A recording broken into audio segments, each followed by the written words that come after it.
Okay. I will start introducing you, Dr. Jacob. Okay? Yes. Yep. Good evening, everyone. We are blessed to have Dr. Jacob Zintak again giving us the lecture for today. He is a veterinarian.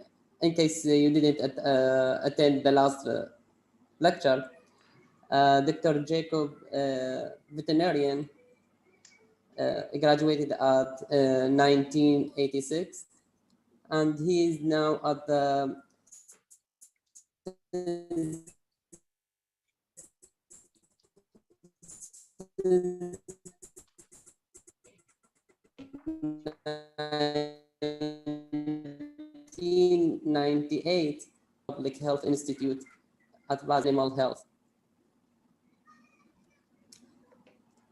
He has been a professor of epidemiology at the University of Basel since 2010 and deputy head of the Department of Epidemiology and Public Health at the Swiss Tropical and Public Health Institute.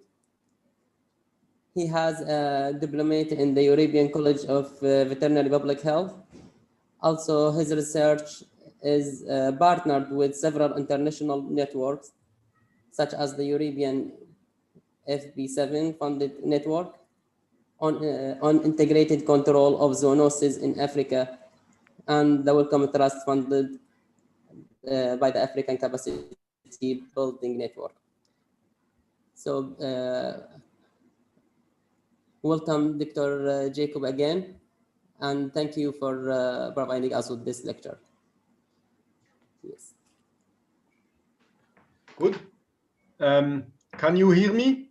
Yes, I hear you well. Good, thank you. Good. So, assalamu alaikum. Kef halukum. I'm very happy to be again with you. I really have to work on my Arabic, inshallah. I'm too busy with other things, but I hope I can learn more. So today I will speak again in English to you. And today this is one of my main topics of research about brucellosis control. I started to work on brucellosis control in 1999, actually in Mongolia. You see on this picture the classical feature of brucellosis in livestock. It is late abortion. And on this picture on the bottom, you see these are aborted fetuses from lambs and goats from a mass abortion. And you see that all the skins have been removed. So the farmers at least harvested the skins. But this is a very, very dangerous practice. If you have a late abortion, you should never touch the aborted fetus with bare hands. You should always protect yourself with gloves, with a protective coat and even glasses, because that is highly contagious and you really want to be careful. Brucellosis is one of the most contagious bacterial diseases, and it is even considered for biological weapon, or it was considered. So let me start with the history. In the 1850, the British troops were fighting a war against Russia on the Crimean Peninsula in the Black Sea. And their troops were very hungry and they retreated the troops and brought them to Malta. And since they had not a lot of food, they gave them a lot of goat milk to drink. But many of the soldiers fell ill with fever, with undulant fever. And nobody knew where this fever came from. So the British have founded the Mediterranean Fever Commission. the Mediterranean Fever Commission, to investigate on that unknown disease of the British troops in Malta. And in 1887, Captain David Bruce became the head of the Mediterranean Fever Commission in Malta, and he discovered what he called Micrococcus melitensis in human spleens that he cultivated. But this was then later called Brucella melitensis, but Bruce did not recognize the zoonotic link. It was actually his assistant, a Maltese physician called Zammit. And Dr. Zammit was also a physician, and he recognized that all these soldiers were drinking milk. And he recognized the zoonotic link. Now, in parallel, in 1887, a Danish veterinarian called Bang isolated also a brucella from cattle aborted fetuses. And what he, the name he gave was then later also renamed as Brucella. So that is the time when Brucella abortus was discovered. 1914, Brucella suis was isolated in California, and 1953, Brucella ovis was isolated in Australia and New Zealand. Brucella ovis is only an animal disease, it is not zoonotic. And in 1966, Brucella canis was isolated from canine fetuses. If we speak about brucellosis today, and I think also if we speak about brucellosis in Iraq, I would argue that we mostly speak about Brucella melitensis and Brucella abortus.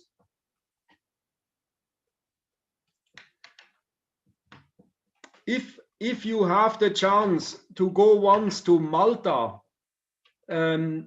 to Valletta. Valletta is the capital city of Malta in the Mediterranean. It is just south of Italy and north of Tunisia. This is the stone of remembrance about Themistocles summit. So it is written in this building, Sir Themistocles summit and other members of the Mediterranean Fever Commission successfully carried out their research on the mode of transmission of human brucellosis. And this is the Ministry of Health in Valletta. So this little building, in this building, you still have the original laboratory of Bruce, Sir David Bruce, and all the original items are still there. Today, brucellosis is still very much present around the world. Most of a large part of Europe is today free of brucellosis, and Canada and Australia and New Zealand, but and Japan, but many other countries have still a lot of brucellosis. And those countries who are not able to either mass vaccinate or test and cull animals, they have ongoing transmission. You still have ongoing transmission in Central America. You have ongoing low-level transmission in Africa. You have ongoing transmission in Mediterranean and also Middle East, Central Asia, everywhere there is endemic brucellosis. There was an important feature of brucellosis at the end of the socialist period, when the Soviet Union collapsed in 1990. In many of the Soviet republics, brucellosis came up very rapidly. It was well controlled by mass vaccination and test and slaughter during the socialist period, but it rose very quickly again when after the end of the socialist period. This was motivating, or this is how we came into working in Mongolia and also Kyrgyzstan. You will see it, you see on this map here, Mongolia is considered even as hyper-endemic. And you see Syria is hyper-endemic, and this is Iraq is also considered endemic with 50 to 500 cases per 1 million people. This is a very old map. This is from Papa's 14 years ago. I'm sure you have better data today. We have done a global burden of human brucellosis systematic review on papers about brucellosis. And you see that Saudi Arabia has produced a lot of literature on brucellosis, but otherwise the literature on brucellosis is very scarce. But there is literature from Iraq, as you see, but also from Iran, Turkey, Egypt. Yeah. But otherwise, brucellosis is not even listed as neglected tropical disease. It is totally neglected. Not many people really work on brucellosis, although it is one of the most important zoonotic diseases.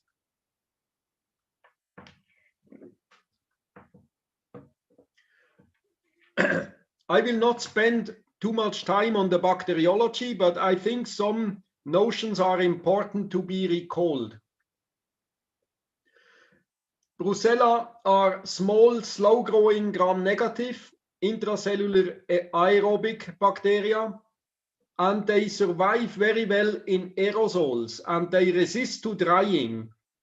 So if you are in the field and if you are working with aborted fetuses, I recommend you to wear a face mask. And also I recommend you even to wear glasses to protect your eyes. So for therapy, it is sufficient if you cultivate at genus level, so you can start treatment. In humans, blood culture is still the gold standard of diagnosis. Serologically, you can do Rose-Bengal testing in humans, but you can also do ELISA testing. The definitive diagnosis is obtained from culture and or serology. If you want to do epidemiology, then you need to go more into details. Today, this is mostly microsatellite analysis. And of course, today, you would probably do full sequences, whole genome sequencing. Animal brucellosis, as I mentioned already at the beginning of my talk, the main feature is late abortion, birth of weak offspring. You can have arthritis. In male animals, you have orchitis. And a typical pathognomonic sign is bursitis precarpalis, which is a hygroma in the carpal joint. Here you see a late abortion of a sheep. This is in Mali. Of course, if you see that, you don't know if it is brucellosis. It can be Q fever, it can be many other diseases, but you want to protect yourself. I should really caution you as veterinarians, don't touch aborted fetuses with bare hands. Protect yourself. Veterinarians are high-risk high-risk people for professional exposure to brucellosis. The next risk class are microbiologists, because before the period, the area of biosafety cabinets and biosafety level 3 facilities, many bacteriologists caught brucellosis in the laboratory because brucellosis is so highly contagious. So also dealing with potentially infected material, be careful. Human brucellosis has an incubation time from 1 to 8 weeks, and you have non-specific symptoms that are dominated by weakness, fatigue, malaise, body aches, depression, and anorexia. Most of the patients have fever and have undulant fever, the fever that goes up and down, up and down, up and down. So that was also coining the term of Malta fever, which was the name of the fever before Brucella was identified.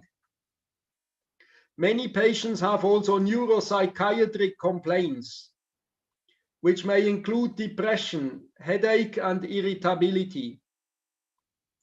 Many patients have also arthralgia that can be diffuse or localized. You can also have spondylitis at the bone ends. In respiratory infections, you can have non-productive cough and pleuritic chest pain that dominate. Patients with prolonged cases can experience weight loss, fatigue, and anorexia. I have analyzed data from Kazakhstan from the pre-antibiotic area by academician Beklemishev in Alma-Ata or Almaty, and he reported that patients that have no access to antibiotics would suffer from brucellosis clinically for 3 years on average. And you can also have gastrointestinal complaints, and a small proportion of patients can also make endocarditis. So the pathways of transmission are 2 ways. They can be direct. You can get direct infection by exposure to aborted fetuses. This is professional exposure. But you can also get infected by drinking fresh milk or unpasteurized milk and milk products. Brucella melitensis is readily transmissible between small ruminants, sheep and goat, but can also infect other animals like cattle. We have isolated Brucella melitensis from cattle in Kyrgyzstan, and it can also infect dogs. Brucella abortus is much more restricted to cattle and is less easily transmitted between cattle and humans. The risk of transmission of Brucella abortus compared to Brucella melitensis is a factor 10 lower, which means Brucella melitensis is 10 times more contagious for humans than Brucella abortus. I can explain you how we calculated that. So, as I told you, we started working in Mongolia in the late 1999, and because you see this on this graphic here, during the socialist period, brucellosis was very well controlled. Human brucellosis fell down to almost 0, and also sheep prevalence was going down and down in the late 60s and 70s.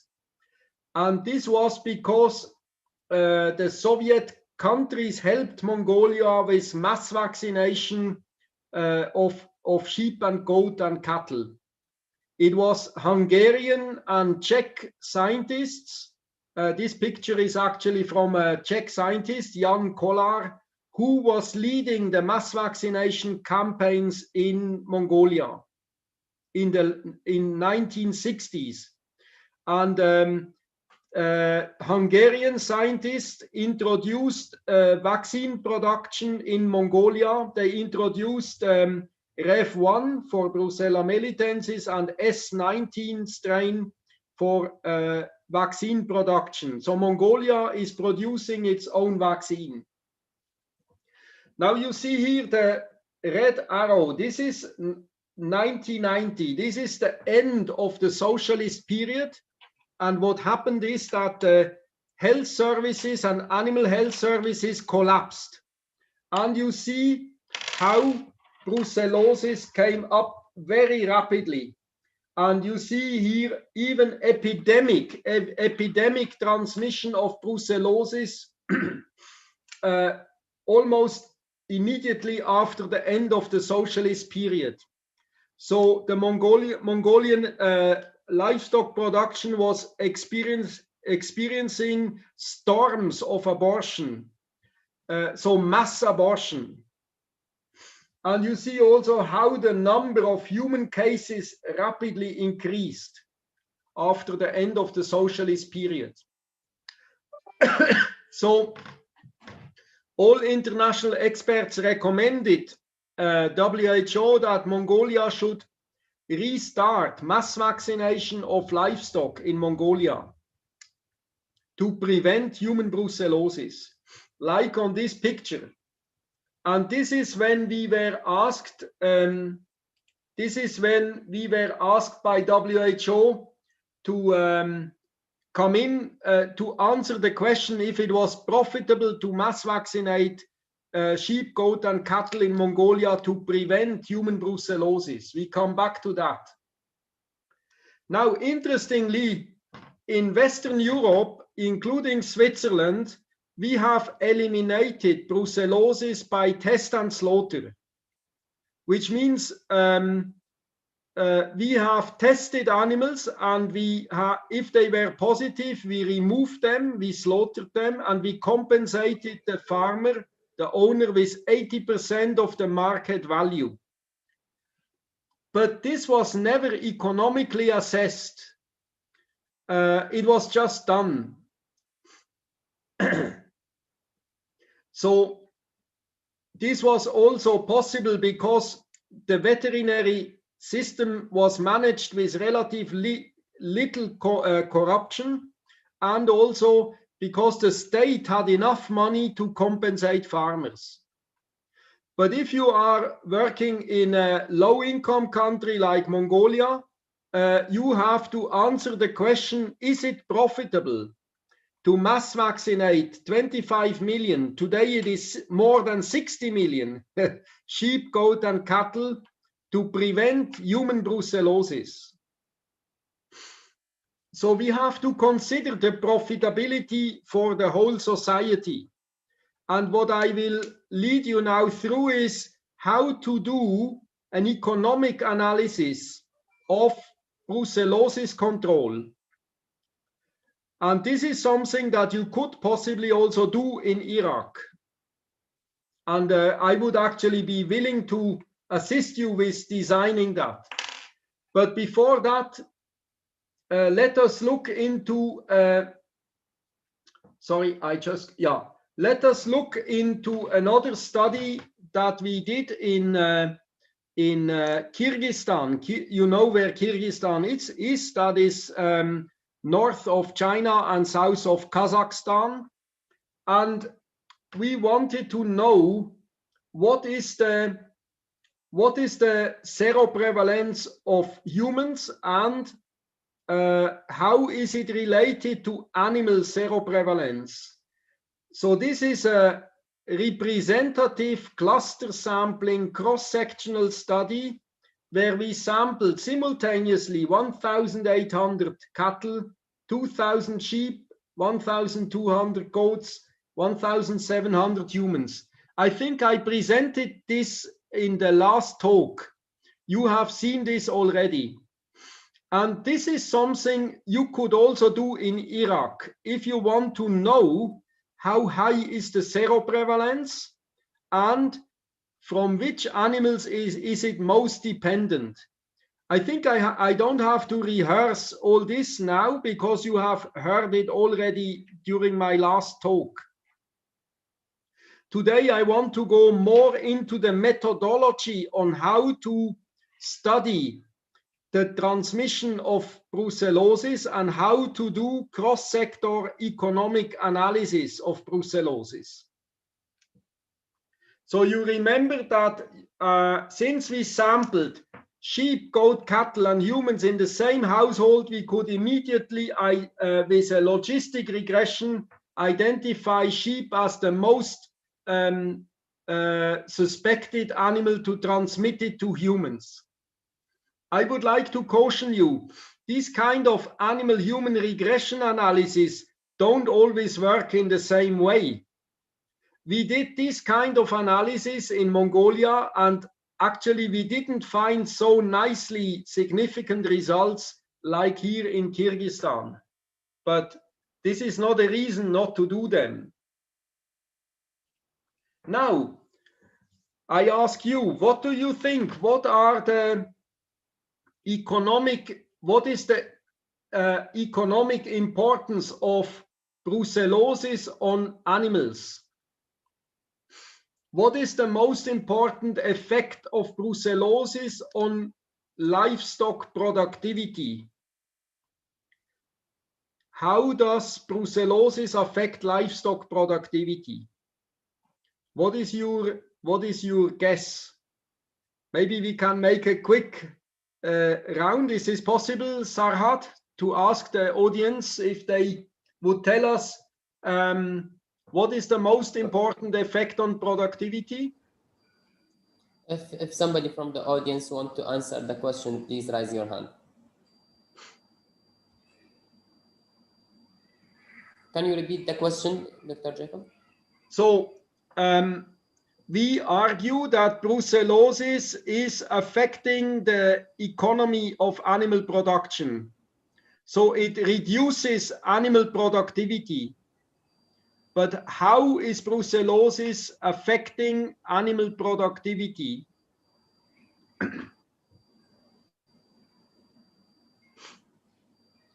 Please, Mohammed. Yes, you can unmute now. Mohammed. Abortion induced by Brucella is the main problem, the main effect. Thank you. That's correct. That's correct. So with abortion, it is fertility. The animal fertility is affected. And also milk production is reduced. Milk production is reduced. And what about mortality? Does Brucella, besides abortion, does brucellosis in animals cause a lot of mortality? That's another question. Second question.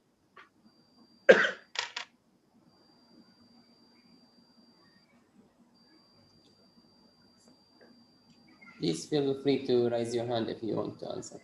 Please. Yes, go ahead, Dr. Mohammed. Yeah.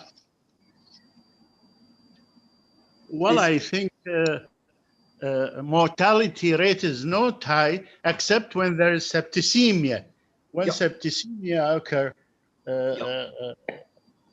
during pregnancy, then it causes a vast major effects. Yes. So actually, we wanted to identify how we can measure the effect of brucellosis on livestock productivity. So we collected data on abortion rates. We collected data on abortion rates and also on all productivity data on milk production, calving rates, lambing rates, And for those data that we couldn't collect, we did a Delphi panel. A Delphi panel is an expert consultation. So you take experts like Dr. Mohammed and you ask them questions what they think. And I ask you now a question. If you have 10 cattle, 10 cows, 10 cows, and they are all serologically positive. They are all serologically positive. How many of them have aborted indeed? Because in cattle you can also have seroconversion without abortion. So if you have serological results in cows, what do you think? How many of them have aborted? Let us assume you have 10 positive cows. How many of them have aborted indeed?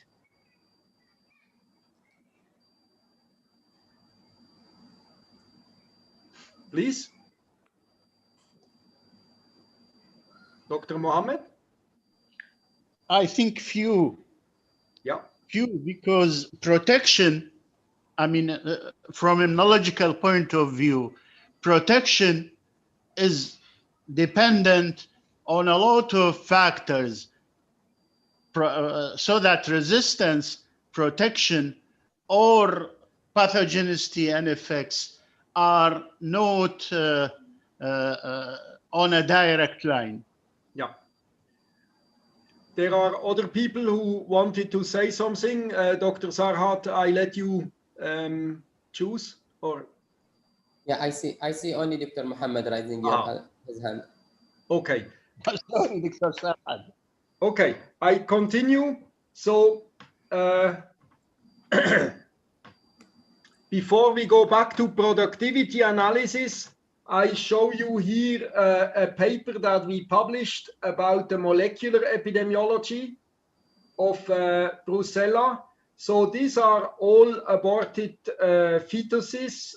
You see we cultivated Brucella from livers or spleen or heart of aborted fetuses.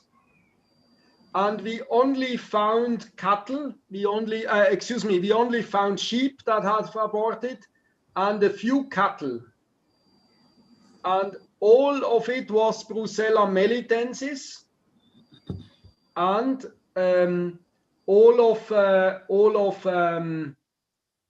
we found no Brucella abortus.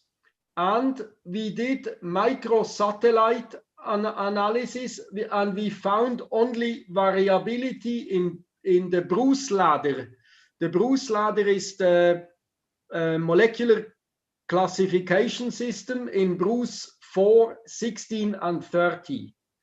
All others were the same. So there was relatively little variability. And you see a very high, almost clonal transmission.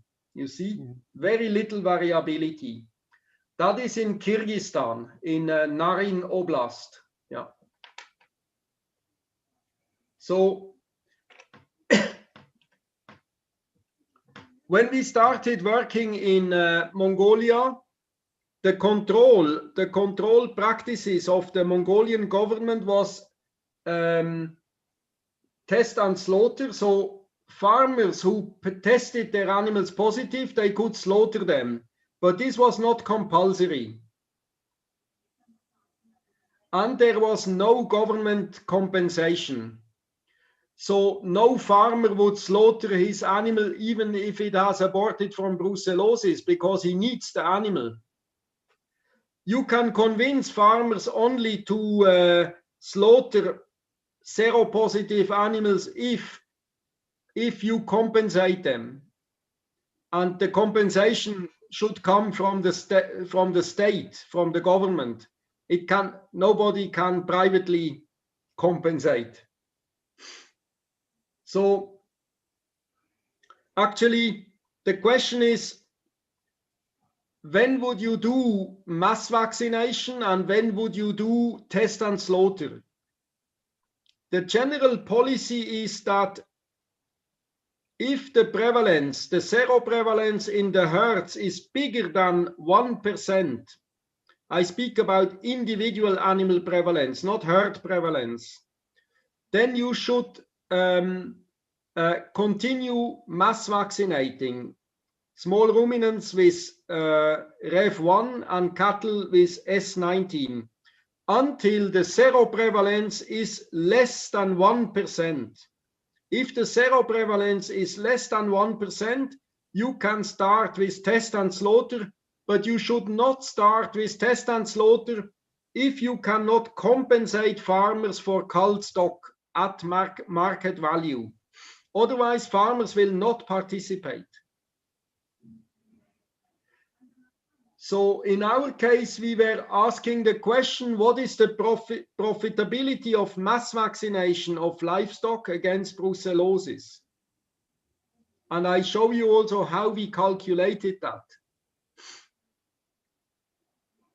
I have shown you this schematic last time, which shows you the transmission between sheep and goat, the transmission between cattle, and the transmission from sheep and goat to humans, and from cattle to humans. And we estimated the parameters, and with that model, this is a coupled differential equations, we could then simulate the effect of mass vaccination. You see, bringing susceptible animals to become immunized, then the transmission collapses above about 80% coverage. Dr. Mohammed mentioned actually the immunity. And this is by mass vaccination, you can create immunity in the herd that is lasting. And if you bring enough animals from susceptible into immunized level, then you can interrupt transmission and also interrupt transmission between animals and humans. This is the logic of vaccination. And this is also what we wait for now with the corona. We wait until we get a vaccine. And if we can vaccinate enough people, we can interrupt transmission. It's the same principle. So for those of you who are interested in mathematics, this is the mathematical model of transmission of brucellosis between animals. And here you see the transmission from animals to humans. And here, so let me explain you. It is the number of susceptible sheep times the seropositive proportion of seropositive sheep. And the gamma is actually the proportion of infectious animals among the seropositive. And the beta is the transmission constant. And down here, this is the transmission of cattle brucellosis to humans. Here you have the infectious cattle times the susceptible humans. Here you have the infectious sheep and goat and the susceptible humans.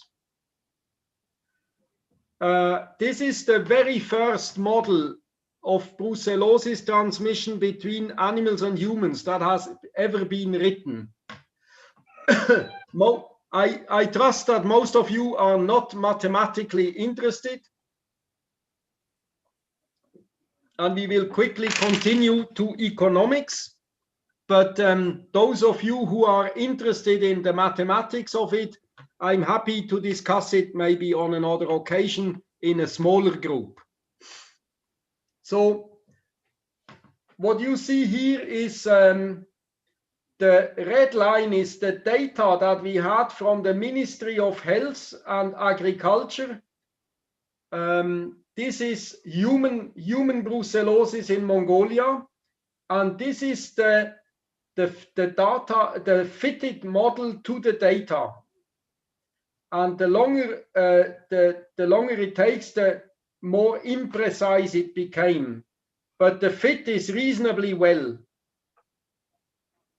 And what you see down here is 3 scenarios of no 30% vaccination, 50% coverage, and 80% coverage. And Mongolia started mass vaccination in the same year as we, excuse me, we had the data.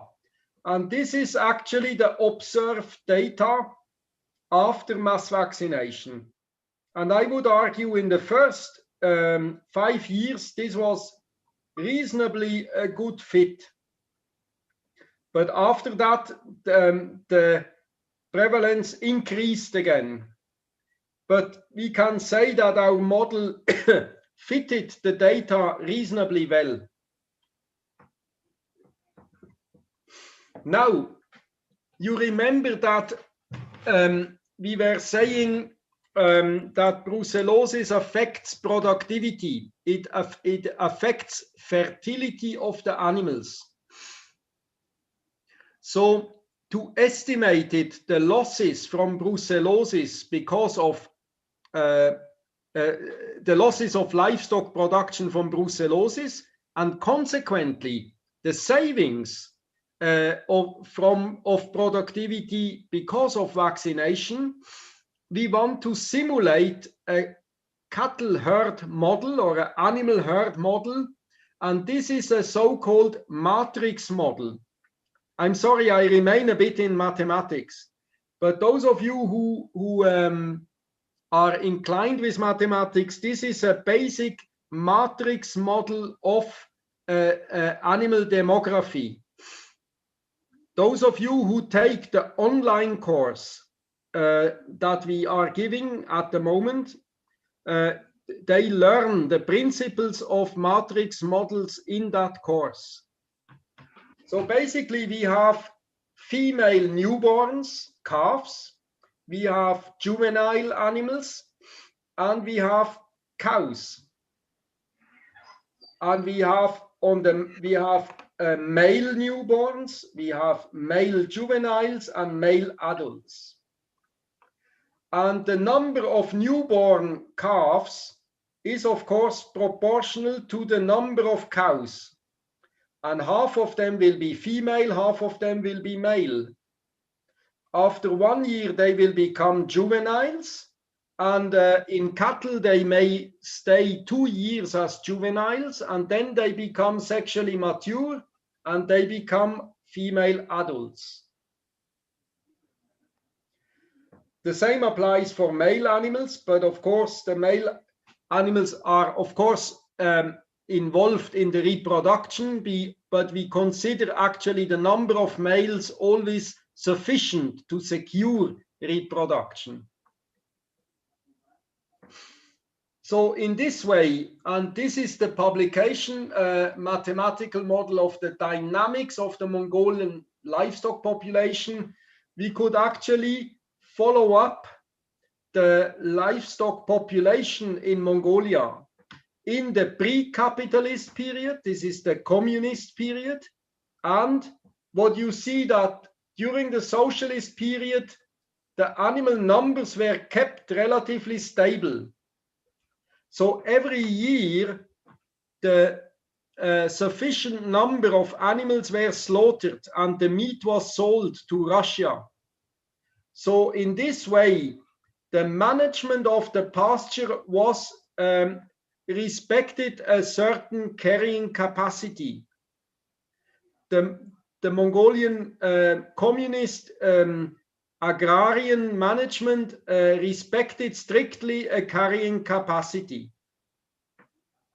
But after the end of the socialist period, many private farmers kept a lot of goat, because goat is very profitable, because you can collect cashmere. Cashmere wool is very expensive, and the farmers get a very good price from cashmere wool. So you see that the goat population quickly rose. But after that, in Mongolia, you can have very harsh climate. You can have snowstorm catastrophes in a way that it snows and the snow freezes on the ground. Then the animals can no longer feed and they die in masses. So you see that the Mongolian livestock production lost several million animals around 1999 and 2000 from a snowstorm catastrophe. And then after that, the population nearly doubled, sheep and cattle. And then there was another snowstorm catastrophe in 2010. We think that also climate change may increase the number of these catastrophes. The point I want to make to you here is that if we want to know about the economy of infectious disease, we need also to understand the demographic processes. We need to understand herd productivity. Now I quickly go back to the human health economy, because brucellosis does not only affect animal health, it affects also human health. We collected human health cost. So patients who are in hospitals, they have so-called inpatient cost. This is doctor cost, hotel cost, laboratory cost in the hotel, in the hospital, but they have also outpatient cost. They have to pay drugs or transport, or they have to pay coping costs. This is what other people pay, what they have to pay to other people to do their work. And then, of course, they have income loss. So all these costs were collected. And those data we didn't have were also collected again with Delphi panels. This is also, again, all published by Roth et al. 2003 in a bulletin of WHO. It is open access. Here you see the interview of a Mongolian medical doctor with a brucellosis patient who is hospitalized, actually. So this is a summary of the human health cost. If you want to know the cost of brucellosis to human health in Iraq, this is the cost that you should collect. Again, we could assist you if you really would plan to do that. Now let us go back to the data on animal production. So for livestock productivity, we mostly considered a reduction in fertility, but also a reduction in milk production of about 10%. This means all Brucella seropositive animals have a reduced milk productivity of about 10%. Here I explain you how we calculate the fertility with brucellosis compared with the baseline fertility. So if you assume that 70% of the cows have every year a calf, for every percentage point of brucellosis seroprevalence, we consider a reduction of 15% of fertility. This means that 15 out of 100 cows are assumed that they have aborted. I think this is close to what you have stated, Dr. Mohammed. So if we have a baseline fertility of 0.7, we multiply it with 1 minus 0.15, 50% of reduction in fertility in seropositive animal, and here we have assumed 2% seroprevalence. So the overall fertility would drop from 0.7 to 0.698. This is a small reduction in fertility, but if you simulate this over millions of animals and over 10 years, this will result in quite a reduction in overall productivity in live animals, in milk and in meat. And you can also value the skin, of course. So here you see how we simulated the productivity of a cattle herd without brucellosis and of a cattle herd with 2.8% brucellosis. So we start with the same number of animals at the beginning, and we start here with the same numbers, and we simulate this for 5 years. And here you see you have 293,486 animals without brucellosis, and here you have 290,566 animals. So almost we have lost 3,000 animals in 5 years. And this translates into milk production, meat production, and hides. So for example, here we have, I'm sorry, I made a mistake. This is we lost 3,000 tons of milk. This is 441,000 young animals. Here we have 439,000 animals. So we lost 2,000 young animals. And in the meat production, we have 52,000 tons. Here we have 52,338 tons. So we lost about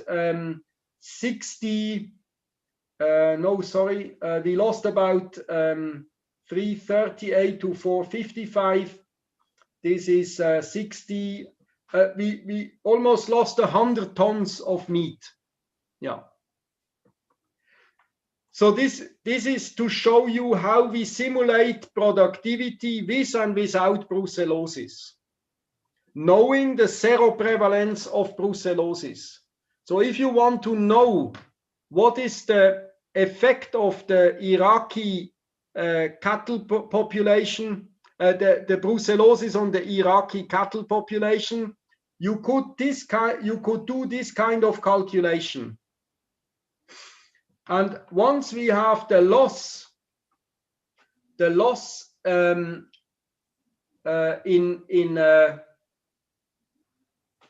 this is small ruminant. Here, let us look at cattle. This is the loss in hides, loss in meat, loss in milk, loss in live animals. We multiply this with the amount of market value.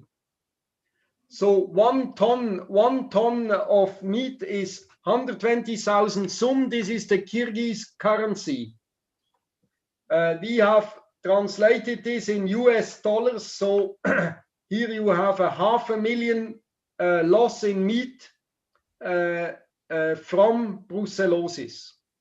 So this shows you how you can translate seroprevalence into productivity loss. You multiply the productivity loss with the market value of the commodity, and then you have the total loss of for the commodity.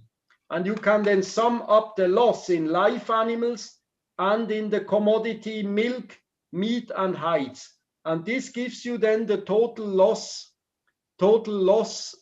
in animal production because of the disease. This is important to know because you want to compare this to the cost of mass vaccination. Mass vaccination will cost you maybe $50 per animal. So you want to know if you can gain that investment in mass vaccination again in improvement of livestock productivity.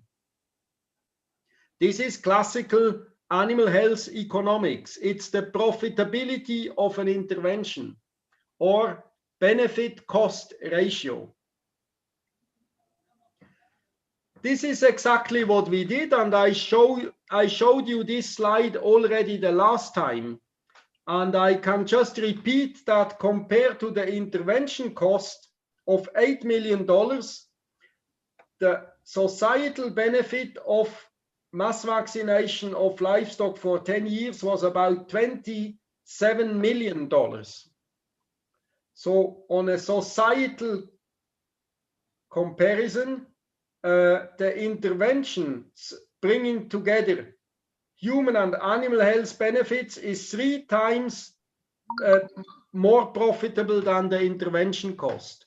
So the economy saves 3 times more money than it pays to mass vaccinate cattle against brucellosis.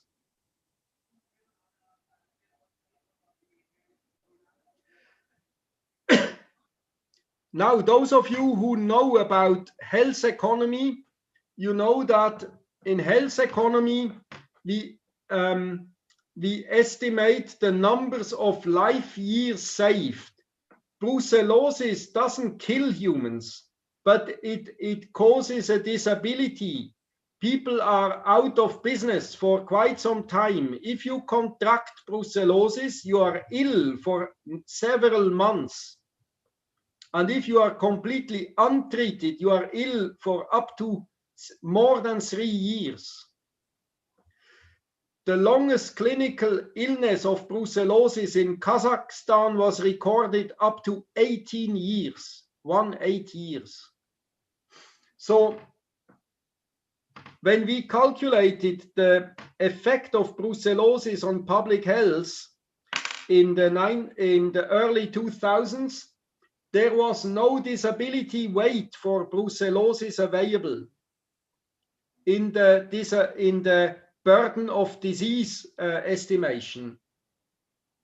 I trust you know the term DALY, which stands for Disability Adjusted Life Years.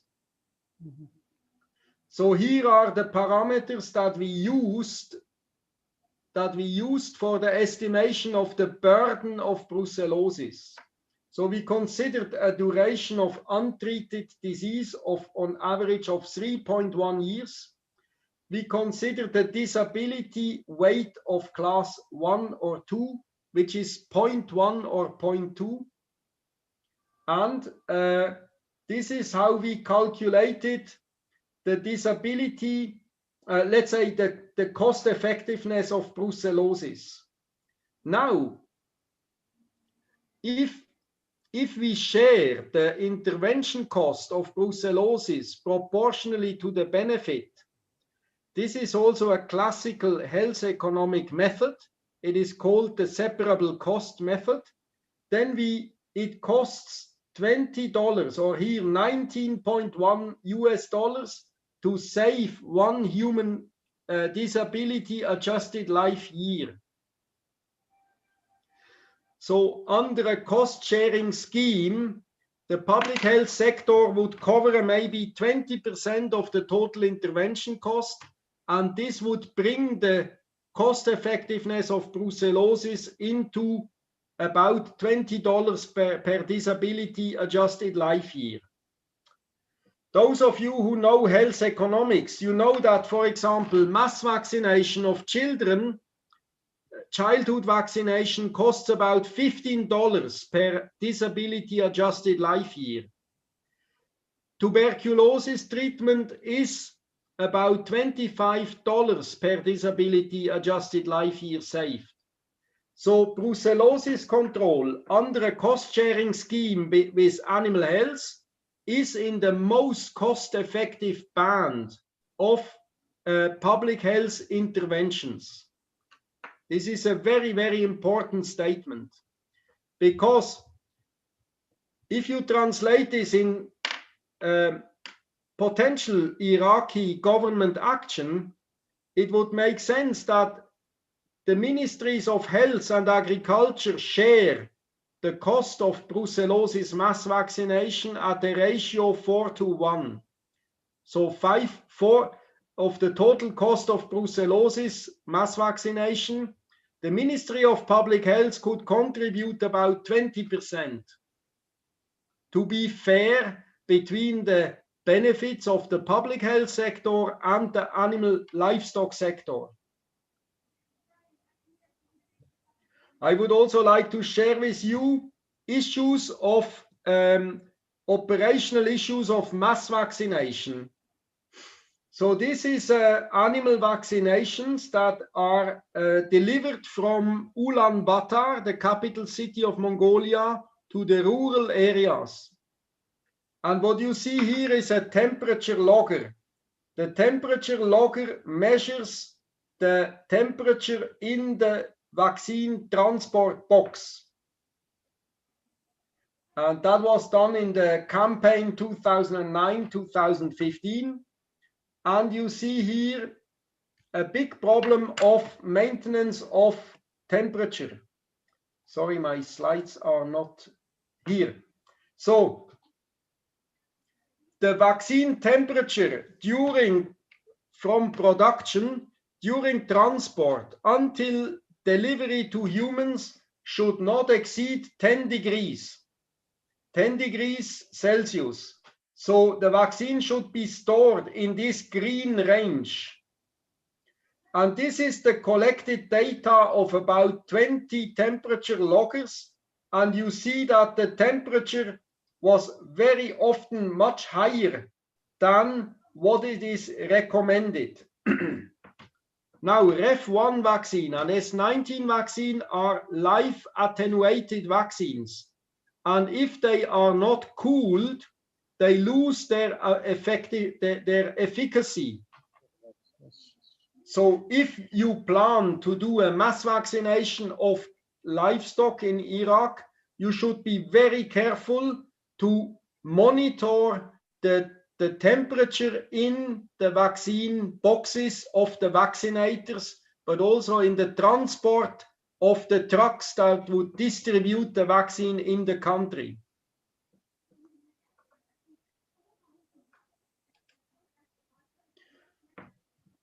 Now, this is just a general statement about sustainability, about social ecological sustainability.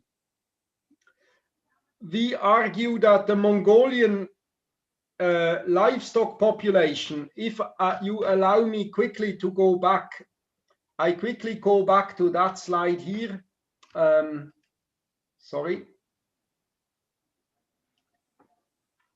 You have seen the sharp, the sharp increase of the livestock production after the socialist period,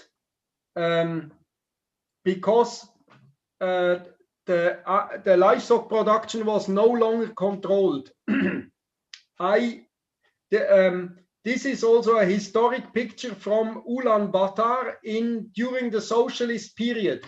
These are all slaughtered animals that are ready for being transported to Russia.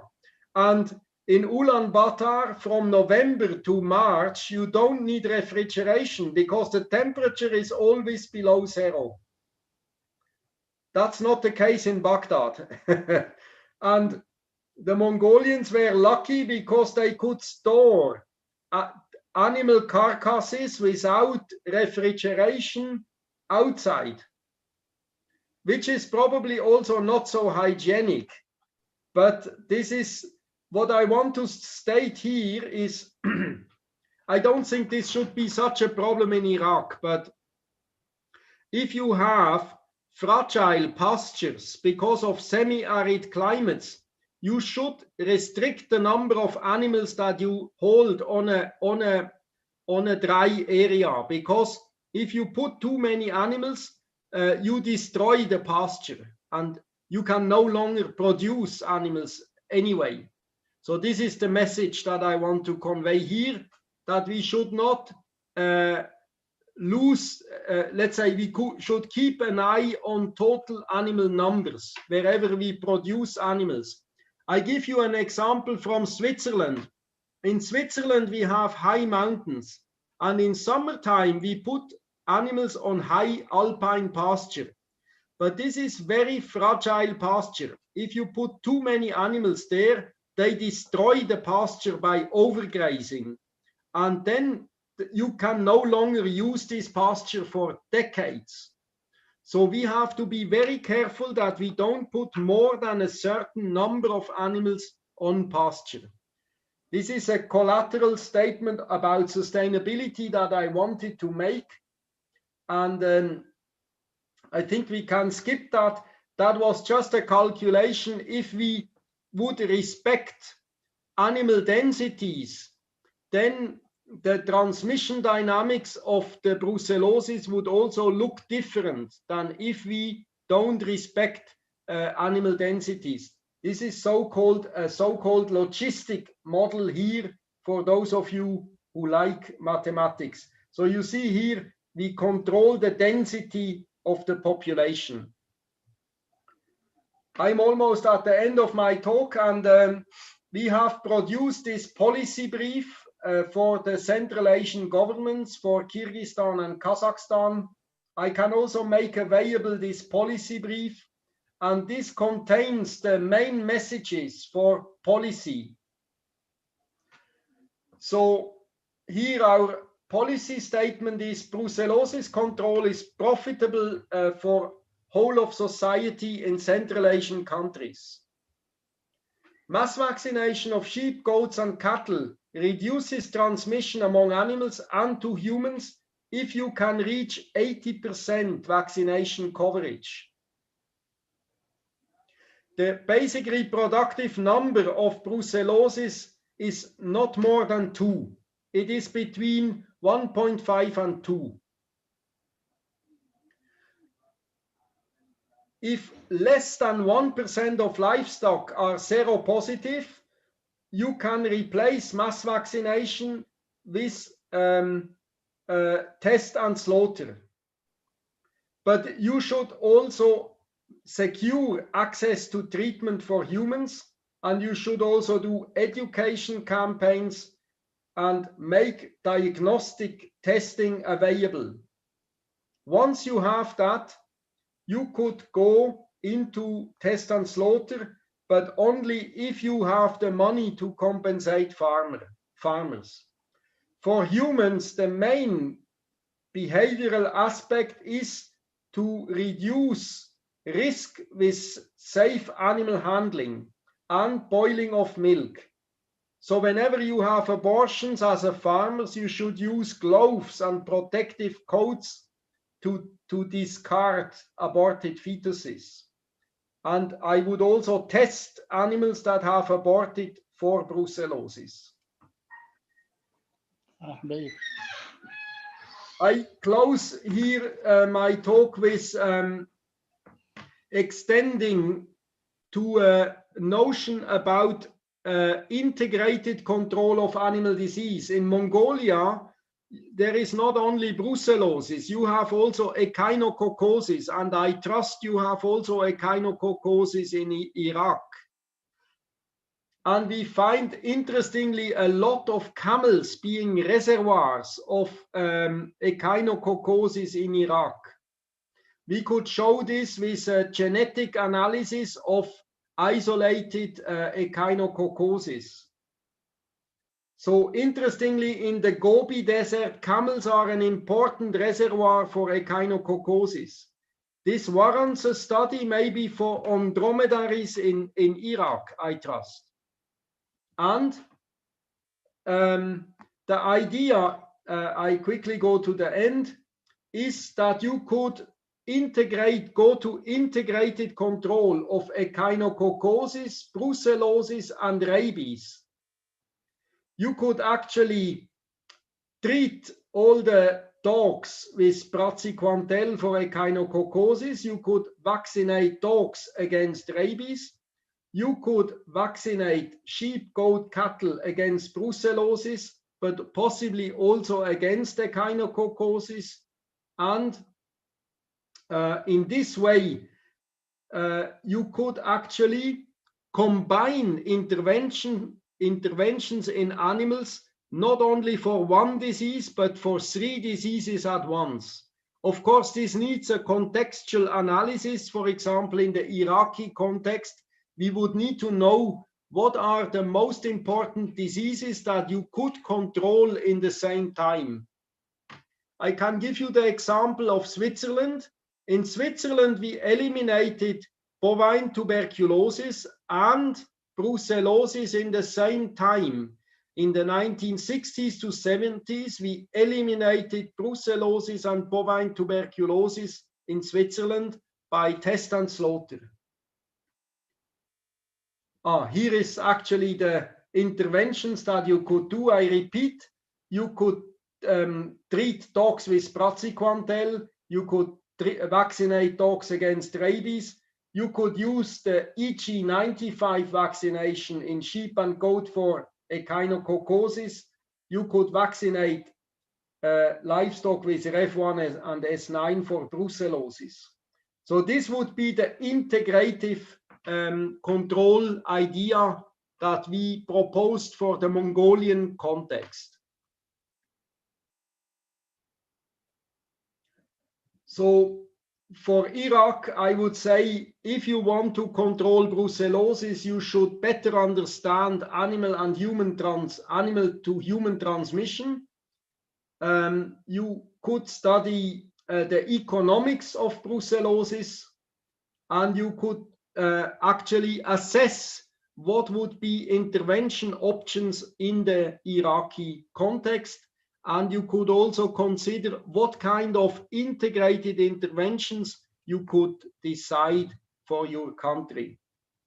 With this, I have closed. These are just a few papers, and I'm at your full disposition for any question. Thank you very much. Shukran, jazilan. Thank you, Dr. Jacob, for this interesting lecture. And I will recap on what you already said.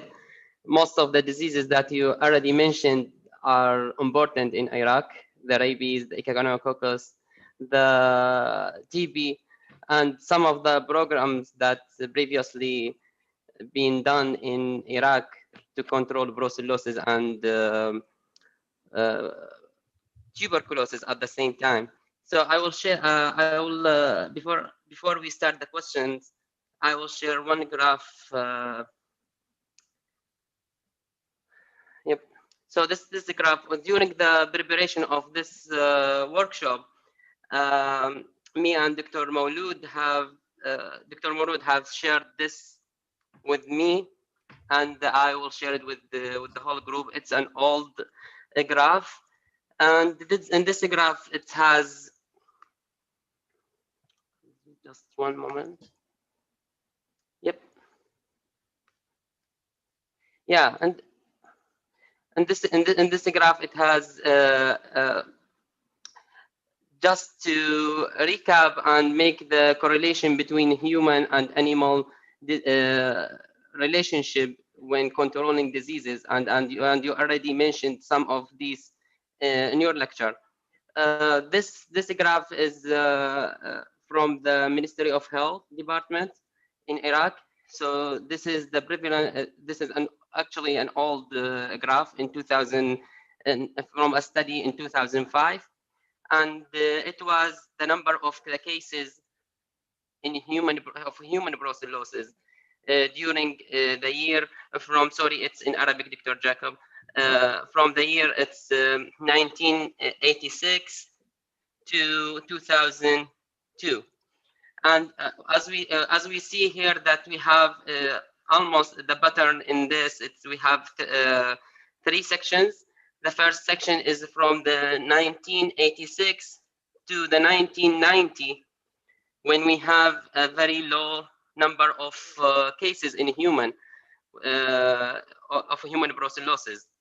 Then we have an increase in the number of brucellosis from the year of 1990 to 1995. And then it's, again, we get a lower number of cases in human from the 1996 to 2002. And we might be, so people from Iraq maybe correlate this for many political and economical reasons, but for the purpose of this lecture, and since we are looking at these diseases from the One Health perspective, we related it to the measures that been done by the Ministry of Agriculture, because if I'm looking at this and ignoring all the political and economical issues, we see that previously in the 80s we had the Ministry of Agriculture, and especially the veterinary section in the Ministry of Agriculture were very strict in the regulatory test for the brucellosis, and there were testing all farms and eliminating the infection.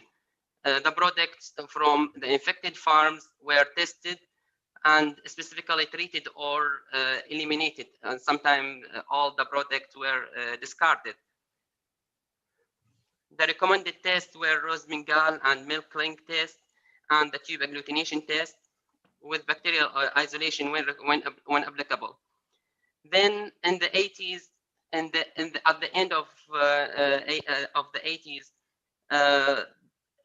there were the Higher Committee of Brucellosis and Tuberculosis Control.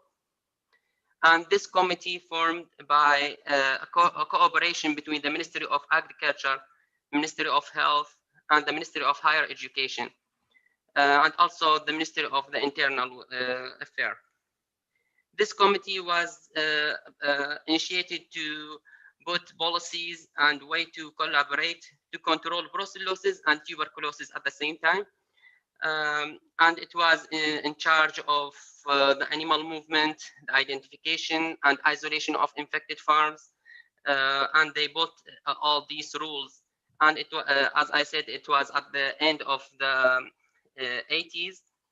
But as we see here, the increase in the human infection was related or correlated with the economic problems that had in Iraq, the economical blockade and the war at that time of in our history. Yep. Then as we see here in the 1996 till the 2002, and at that time. So at that time, there were an initiative of for control of brucellosis and tuberculosis started at the 1997. 1997, and at that initiative led to mass vaccination of animals across Iraq for brucellosis. They used RIV1 vaccine. And also at that time, the RIV1 vaccine was manufactured or produced in Iraq and used to control the brucellosis in animals. Then, as we see, we had lack of research after that time due to the instability in Iraq. So as we see, so just to recap, is that there is a correlation between the percent or numbers of the infected animal or the control measures with animals with the number of brucellosis in human. So now we open the floor for any questions. Also, this is the QR code for the attendance, if you want to, and we are opening the floor for the questions. Please raise your hand if you have any questions. And we limit the question for Dr. Jacob for the question related to his talk. Then after we finish this question, we will have a discussion in Arabic for anyone interested in discussing the topic. So please, if you are interested in asking questions, please raise your hand.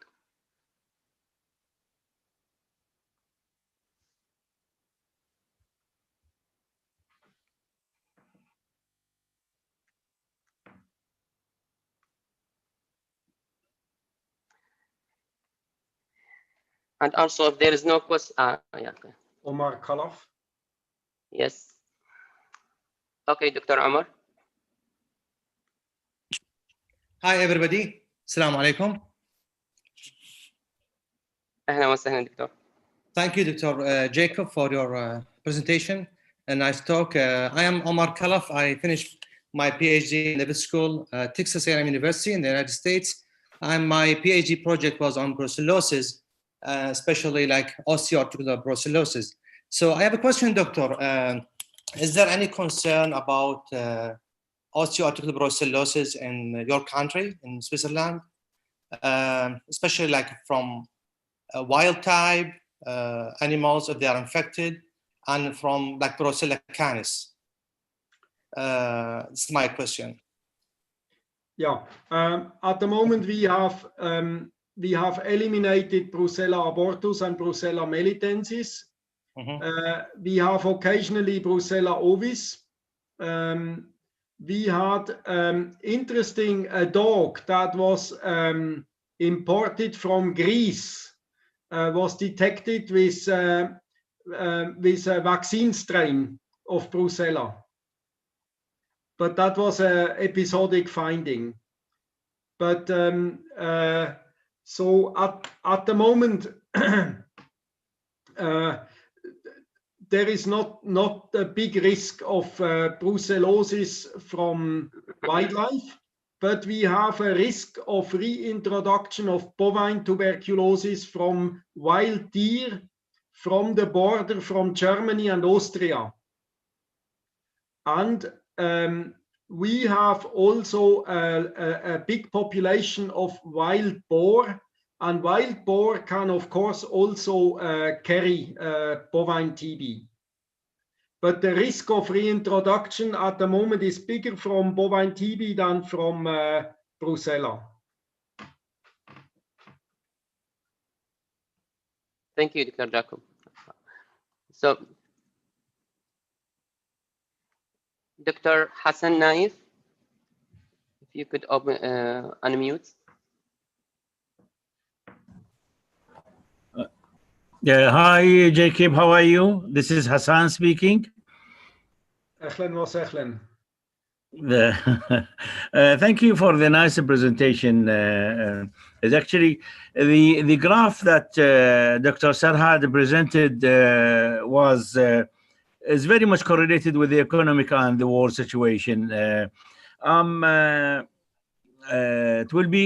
glad if we have a data actually about the transmission from animals as well. It will be a good way so we can really understand the correlation between the transmission rate, or there is a sort of thing. That's one thing. The other thing is the vaccine evaluation, about the efficacy of the vaccine. If we need to do it like in the field here, do we have to follow the basically serological testing, or we how about using molecular tools like PCR and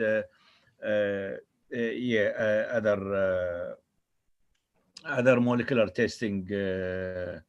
The third issue, I think the temperature sensitivity here, it's a problem in Iraq, especially during summer, at the stage of transport of the vaccine and maybe the storage stage as well. So if there's any advice regarding these issues, will be nice to hear from you. Thank you. Thank you very much, Dr. Naif. That's very, very interesting. Does Iraq produce its own brucellosis vaccine? Or you buy it? I think I think they used to be before, but I'm not sure. I think now it's more imported. I think they use, I think S19. I'm not sure, but the guys from the vet, they can answer that. Yeah, I would argue that if you plan a national mass vaccination, I would do a quality testing of the vaccine, an efficacy testing actually, probably by an infection trial. But for this, you need a biosafety level 3 system. And you know, if you buy vaccine abroad, the immunogenicity may not comply fully with the local strain antigenicity. You understand? Yep. And I would argue that a local validation of the vaccine efficacy makes sense if you plan a mass vaccination. Right. And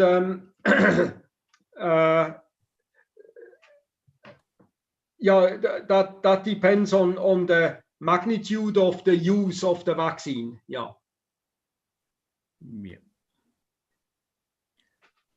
So I guess in this case we have to assess the what type of the genotype, I would say, or serotype, which is mostly common, and we pick up the antigen. Yeah. This was my next question. I mean, you show me human brucellosis cases, but have you done culture? Do you know, is this melitensis or is it abortus? What is the dominant strain in Iraq, or what are the dominant strains? Basically, personally, I'm not sure, but the guys, they can. I think we have. Sorry to interrupt, but I think we have both strains. We have the Brucella melitensis, Brucella abortus, and also Brucella canis. We have all most of them. We have some record in. We have the record of the isolation from animals, but the most common strain is the abortus and melitensis. Yeah.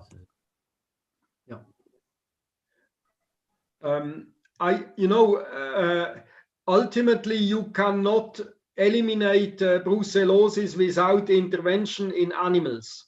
If you want to stop human brucellosis, ultimately you must intervene in animals. And I wonder, do you have regions in Iraq that have a lot of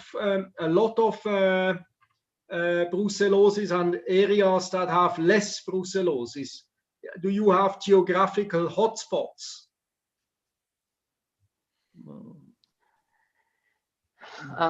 For me, I'm not sure. Maybe people from the Ministry of Agriculture might have better data.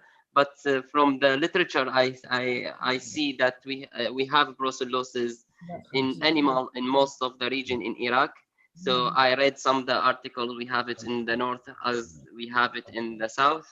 So I think it's present in the same percent in the whole region. I think what I would recommend you is to collect the statistics of Ministry of Public Health and Ministry of Agriculture. And by pooling that, you can identify localized hotspots of transmission. Yeah.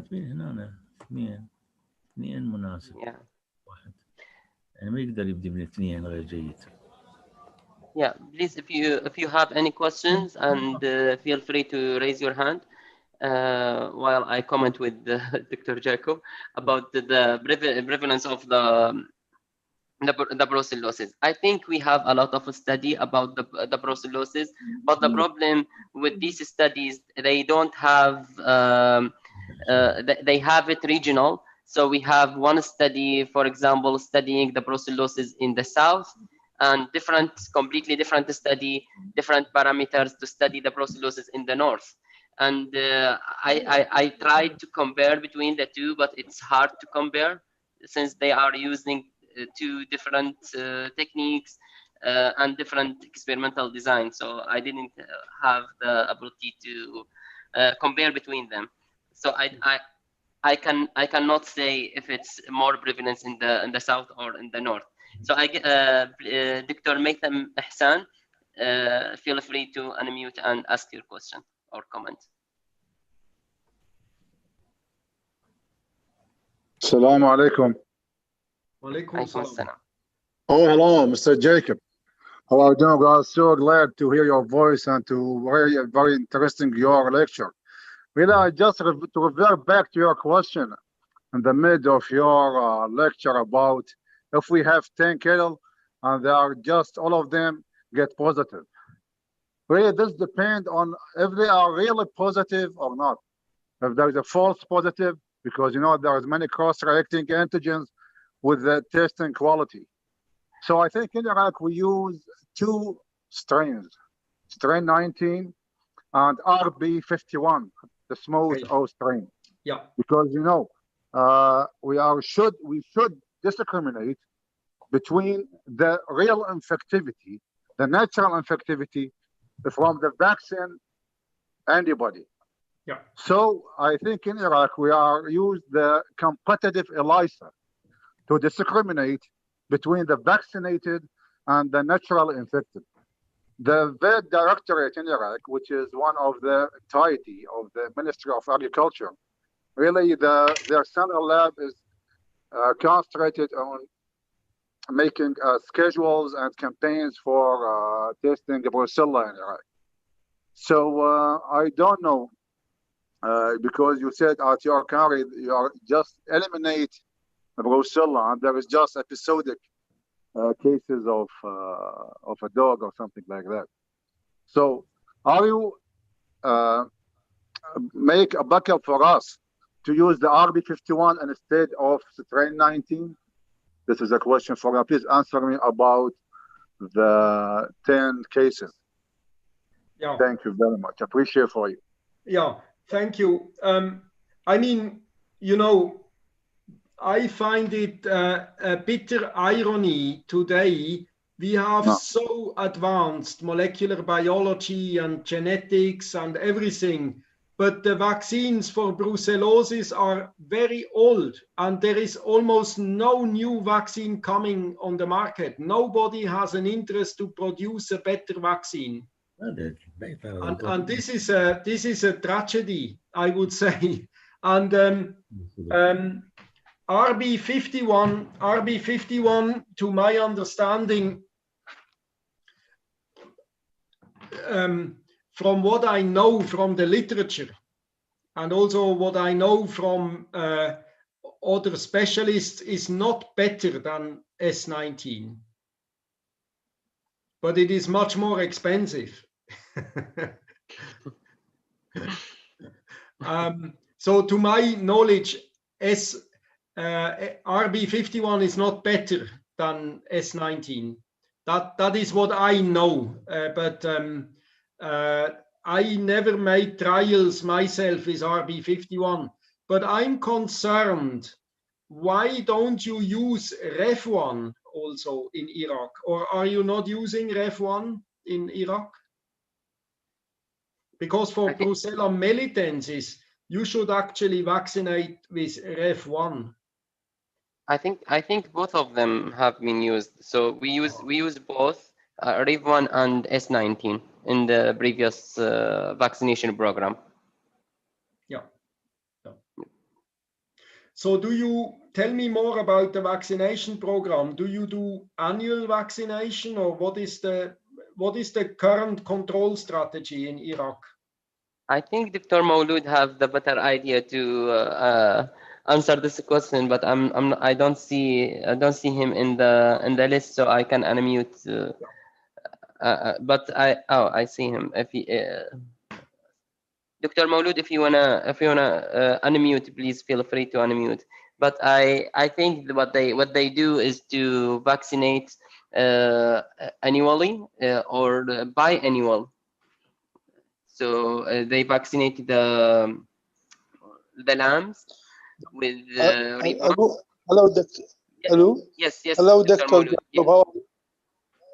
Dr. Maulud. In Iraq, the most important vaccine used were the Rev1 for the sheep and goats, and used in less than 8 months, and the young animal.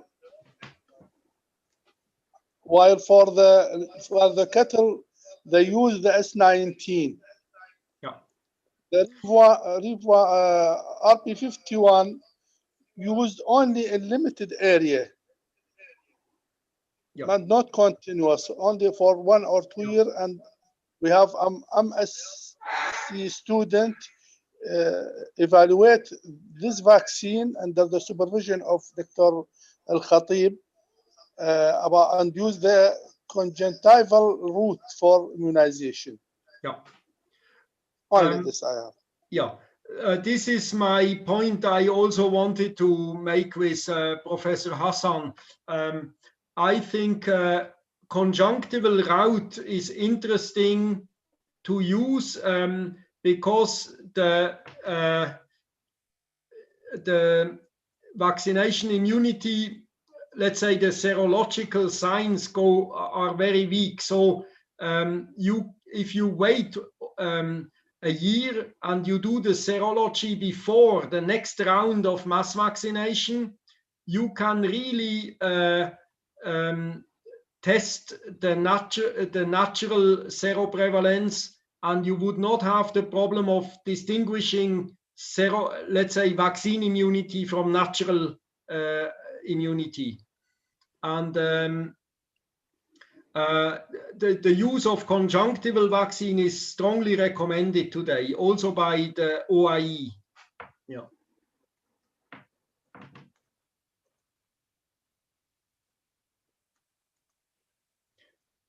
I am willing to discuss, continue discussing brucellosis and also epidemiological study planning if you wish later on. I also propose, if you are interested, I could speak about rabies control in African countries on a next occasion. Yes, I think we're already planning for the rabies talk within a few weeks. Okay.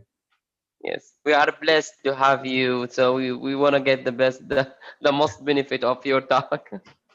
Okay, thank you very much, and I wish you a good discussion, and I look forward to see you all again.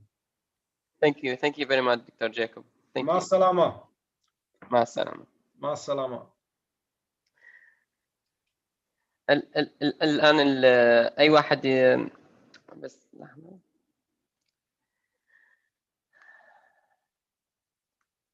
الآن الجزء الثاني من المحاضرة، في حالة إذا أكو هناك مداخلات باللغة العربية تقدر raise hand، يعني ترفع ايدك او تطلب الكلام حتى المداخلات باللغة العربية. دكتور مولود، تقدر تفتح المايك؟ السلام عليكم. عليكم السلام. حقيقة بركة جهودك دكتور سرهد والدكتور يعقوب على هذه المحاضرة القيمة، وجهودك متميزة حقيقة من خلال الإعداد والتهيئة، ويعني قضيت أيام لأن نستطيع أن نلتقي بهذه الوجوه، نستطيع أن نقيم هذه المحاضرة مع جامعة بازل، وهي من الجامعات العريقة، واللي أيضا وعدونا بمزيد من المحاضرات، ونأمل من الحضور المشاركة لاحقا بالمحاضرات للاطلاع على ما قاموا به بهذا المجال، وأيضا لكي نستفيد من مقترحاتهم لتطوير خدماتنا البيطرية في المحافظة على الثروة الحيوانية. حقيقة موضوع البروسيلا، يعني تحدثت أنت في جانب على هذا الرسم اللي ذكرته أو هذه الصورة. البروسيلا يعني احنا كنا طلاب، يمكن يتذكر دكتور حسن صف رابع أو خامس، يعني بوقتها صارت هناك خطة لأنه يقيمون بموضوع الإراديكيشن اللي ذكر الآن الدكتور يعقوب، في موضوع أنه نقوم بالإراديكيشن اللي هو عبارة عن تيست أند سلوتر. من خلال الفحوصات اللي أجريت كانت نسبة الإصابة قليلة، وممكن ان نطبق هذا البرنامج. واجريت عده ندوات في القاعه، في قاعاتنا الصغيره قبل، يعني القاعه اللي امام الادويه، والقاعات الاساتذه اللي الدكتور غازي الخطيب والدكتور فاروق وكل الاساتذتنا الكرام، وايضا المختصين في البيطره ودوائر اخرى. لانه الحمله حتى بوقتها كان يعني ياخذون موافقه لان ياجلون عدد من الوحدات الخريجين من العسكريه لاجراء هذا المسح، اللي هو يعتمد على القيام مثل ما ذكر الدكتور يعقوب بمسح لكل المناطق بالعراق، ياخذون حتى يعني يشوف نسبه الاصابه، يعني لان نسب الاصابه مختلفه من منطقه الى منطقه.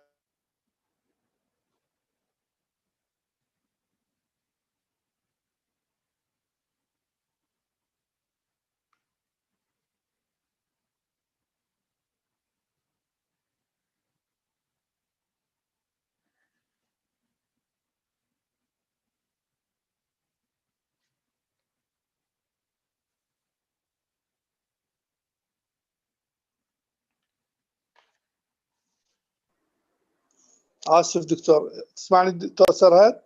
هسه نسمعك دكتور، شوي انقطعت لمدة ثواني. ما اعرف وين، ما اعرف وين كنت اتحدث لانه اخذني وصلنا انه قريت به بالقاعات الصغيره كنت. هذا بس كتوضيح، لانه توضيح للحضور، لانه هذا موضوع من المواضيع المهمه وما صارت الحقيقه هذه الحملات. انا حتى بوقتها انا خدمت في البيطره فتره، ولاحظت يعني كانت وزاره الزراعه مهيئه مختبرات سياره، مهيئه من الفاكتينر تيوب وكثير من المعدات، الا انهم صارت ظروف بالثمانينات ما المهم ما اجريت الحمله. نسبه الاصابه مثل ما انت ذكرتها، انه نسبه الاصابه بالانسان بهذه الفتره اللي بالثمانينات حقيقه كانت محطات الابقار يسوي مثل ما ذكرت اجراء الدوري اللي هو عمليه الفحص بالفحوصات اللي هو الميلكرينج تيست والتيوب اجلوتينيشن، وبنفس الوقت الروز بنغال. وكل المحطات، كل الابقار اللي كانت تستورد من الخارج ما انشأت هذه المحطات، وكل الثروه الحيوانيه اللي كانت تستورد كانت تحجر ويتم فحصها. وهذا هو الاجراء الحقيقي المتبع، واللي هو دورنا كاطباء بيطريين في البريفنشن وليس العلاج.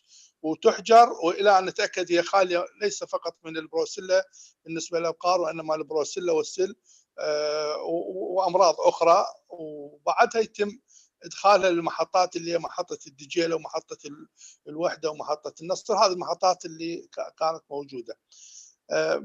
ولذلك اتذكر واحده من احدى المحطات ما نذكر اسمها، لاحظنا اثناء الفحص وجود انتي بودي. المحطه حجرت لمده شهرين من الحليب والمنتجات، وما تم التصرف به الى ان تم التخلص من هذه الحيوانات، وقسم معدتها كانت مثل ما ذكر الدكتور ميثم انه هي يعني طلعت فالس بوزيتيف، وهذه كانت الاجراءات. لذلك من مثل ما ذكرت حضرتك انه كانت نسبه الاصابه قليله. بعدها بالتسعينات بسبب ظروف الحصار والاجراءات ما تمت مثل ما كان سابقا. نشوف نسبه الاصابه بنفس الوقت حطت بالحيوانات. وقسم من زملائنا اذا دائره البيطره يتذكرون، انا على ذكر التي بي محطات بكاملها تم تخلص من حيواناتها من خلال ذبحها، منها محطه ابو تمر، محطه الدجيله، محطه بكاملها كانت. انا اقصد مو بروسيلا هنا حتى لا يصير خلط، وانما اقصد الموضوع التي بي.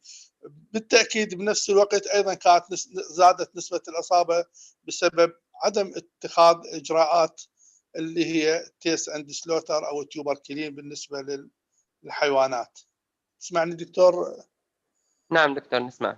العفو.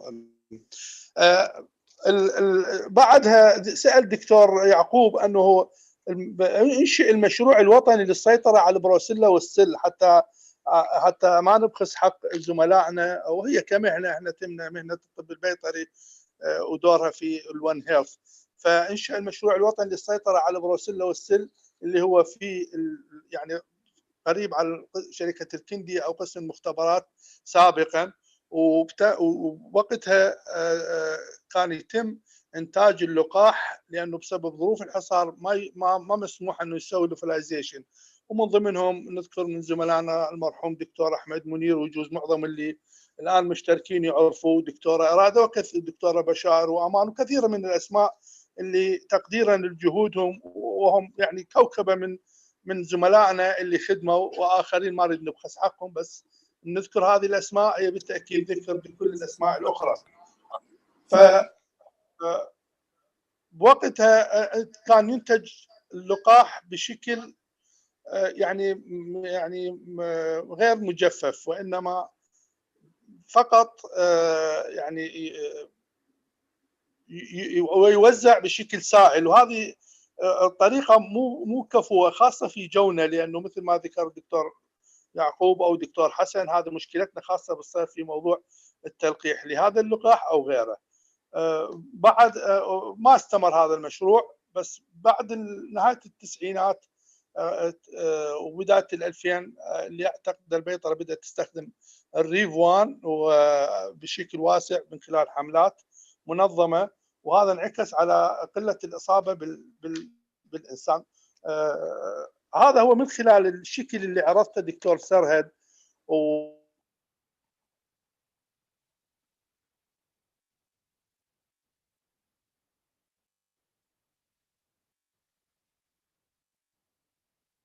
اعتقد انقطع الاتصال. قطع؟ نعم دكتور تحكي. دكتور تسمعني؟ العفو. نسمعك دكتور من الايفون. حلو.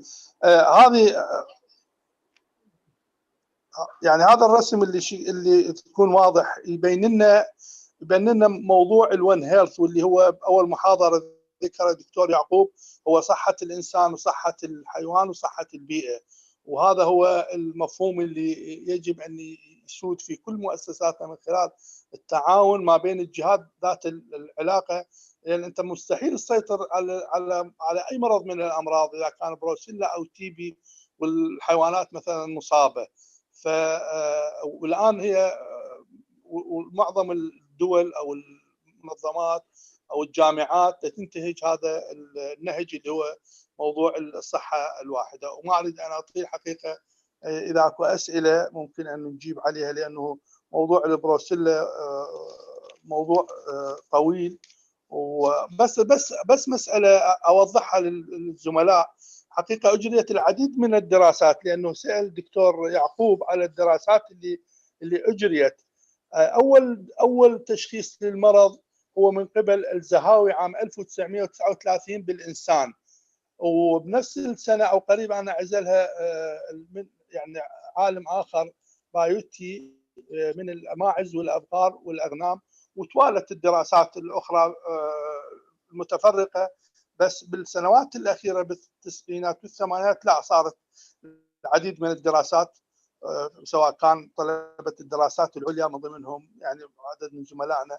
وحقيقه ذكر موضوع البايوسيفتي ليفل 3 احد زملائنا دكتور حازم الله يرحمه، وقتها ما توفى، يعني توفى بغير حادث، بس هو كان يشتغل على البروسيلا من دوره الدكتور حسن، واصيب بالبروسيلا اثناء عمله رغم كل الاجراءات.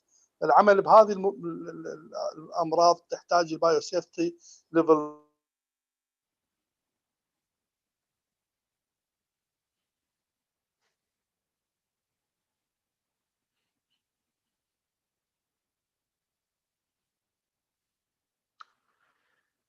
اعتقد هم من قطع اتصال ويا دكتور مولود. شكرا انا هذا شكرا دكتور سرهد، لانه ما اريد ان اطيل وشوي الشبكه عندي ضعيفه. شكرا جزيلا. واذا اكو اي سؤال بعدين ممكن نجاوب.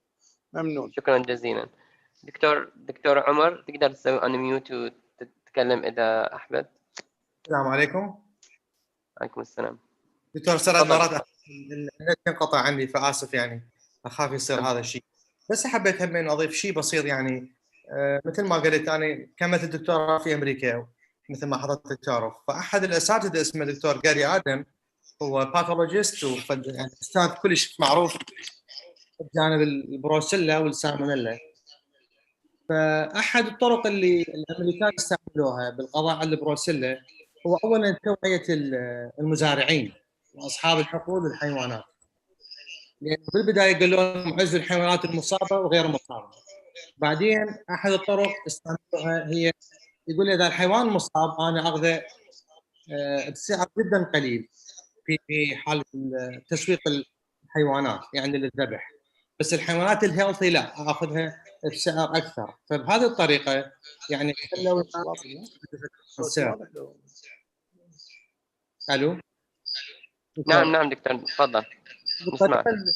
بالطريقه هم مثل ما دكتور جيكوب يعني قالها هو ماس فاكسينيشن والتعويض، تعويض اصحاب المزارع اللي حيواناتهم تصاب بالبكتيريا، لانه اعتقد في العراق ما اعتقد تصير هاي الحاله. فحتى لو احنا استعملنا الماس فاكسينيشن اولا لازم توعيه، ثانيا منو يعوض صاحب الحقل، لانه اذا ما تعوضه اكيد بالحاله هو ما يبلغ اذا في حاله اكو بوزيتيف كيسز، فيعني هم مشكله. فبهاي الدول امريكا وسويسرا عندهم امكانيات جدا عاليه، مبالغ يقدرون يعوضون الناس. فاعتقد مشكله عندنا في حال بهاي الحاله. بالنسبه لامريكا كانوا يستعملون العتره الار بي 51 هم يعتبروها كديفا فاكسين للكشف عن الحيوانات الممنعه عن المصابه بالوايلد تايب. فيعني ما اعرف اذا بالعراق ممكن استعماله بشكل اكثر من بعض المناطق مثل ما دكتور مولود او حضرتك دكتور سرهد قلت لوكالي، صحيح في بعض المناطق الار بي 51. تسمعني دكتور؟ عفوا، اعتقد دكتور مولود حكى عن موضوع الار بي 51 وهسه سيجاوبك عن هذا الموضوع، لكن انا عندي تعقيب مجرد عن مساله تعويض المزارعين عن الحيوانات. اعتقد دكتور يعقوب تكلم عن هذا الموضوع حتى في الدول المتقدمه لما يصير التعويض من تكون نسبه الاصابه اقل من 1% اعتقد يكون يلتجؤون المبدا تعويض المزارعين عن الحيوانات المصابه او عزلها eradication. لكن اذا كانت النسبه فوق ال 1% اعتقد راح يصير economically يعني كلش صعبه، فراح يتجهون الموضوع التلقيح والسيطره بالتلقيح عن طريق الاميونايزيشن حتى يعني لان تصير كلش اقتصاديا باهظه يعني مكلفه. فاذا كانت النسبه اقل فممكن انه يعوضون المزارعين. الدكتور مولود اذا تقدر تجاوب عن موضوع الار بي 51.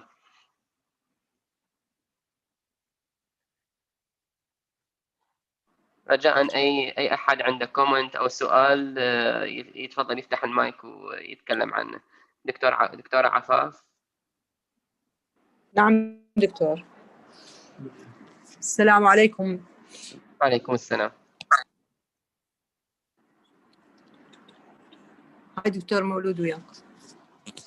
اسف، هاي الاشكال مال التليفون. حقيقه موضوع الريفان يعرف الدكتور هو انه يستخدم حتى نتلافى موضوع العفو الريف ار بي 51 حتى نتلافى موضوع من يصير يعني حتى ما يصير كونفيوجن بالفحوصات حتى نميز الملقحه مصابه، بس ما استخدم ومو يعني حتى على مستوى العالم يمكن بس بامريكا عام 1992 حسب المعلومات، وهنا ما طبق عندنا يعني بس بكميات محدوده او دراسات معينه. موضوع التعويض ذكرها الدكتور جدا مهمه، وحقيقه هو هذا واحد من العوامل اللي تساهم في موضوع يعني التخلص من الامراض. بس حتى في مرض الطاعون البقري اللي انتشر منتصف الثمانينات وحيوانات اهلكت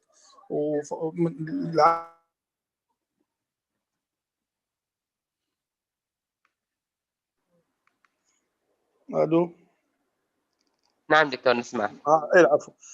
ما تم تعويضهم، وهذا واحده من العوائق اللي كانت تواجهنا في موضوع السيطره على يعني على البروسيلا والسلم.